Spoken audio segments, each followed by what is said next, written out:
Mais le pourquoi de ce salon, il est quand même relativement simple, hein. Nous avions une grande manifestation sur les fruits et légumes qui avait lieu à Agen chaque année, qui s'appelait le CIFEL.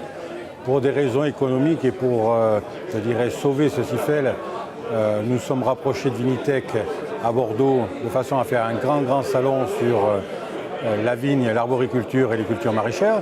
Ça, c'était le point. Et nous étions dans ce département un peu orphelin du départ du CIFEL. Mais pour autant, les problématiques agricoles aujourd'hui sont importantes. Et il était pour nous important de démontrer que l'agriculture était encore un phénomène très vivant. C'est un secteur économiquement très important pour l'Aquitaine, mais que les méthodes d'autrefois étaient en train d'évoluer fortement. Alors nous avons un salon bio, développement durable et énergie nouvelle. Bio, pourquoi? Parce que le bio aujourd'hui c'est une réalité et c'est une réalité économique puisque les producteurs bio ne suffisent pas à la demande du marché. Donc nous avons un formidable défi, c'est de convertir des agriculteurs conventionnels à la culture bio pour répondre à ce marché. Les agriculteurs aujourd'hui sont en demande de débouchés. La bio fait partie de ces composantes-là. Je crois que le pari va être réussi parce que lorsqu'on regarde le taux de reconversion et les questions qui se posent sur le salon sur la reconversion, aujourd'hui c'est très important. Les industriels de la transformation du bio, les metteurs en marché de frais vont pouvoir retrouver un peu de produits. Ça, c'est une première partie. Et deuxièmement, la grande partie qu'il faut expliquer aujourd'hui, c'est que l'agriculture se transforme. L'agriculture s'est toujours transformée au cours des siècles.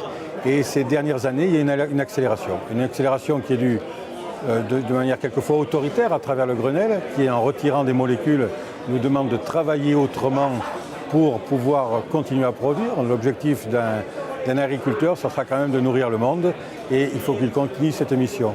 Et il y a énormément de pistes aujourd'hui qui sont engagées pour cette mutation de l'agriculture. Aujourd'hui, nous avons des réponses sur le désherbage à travers des nouvelles machines-outils qui sont présentes sur le salon où on peut soit diminuer les doses de désherbant, soit s'astreindre complètement du désherbant, ce qui est pour nous une toute nouvelle méthode.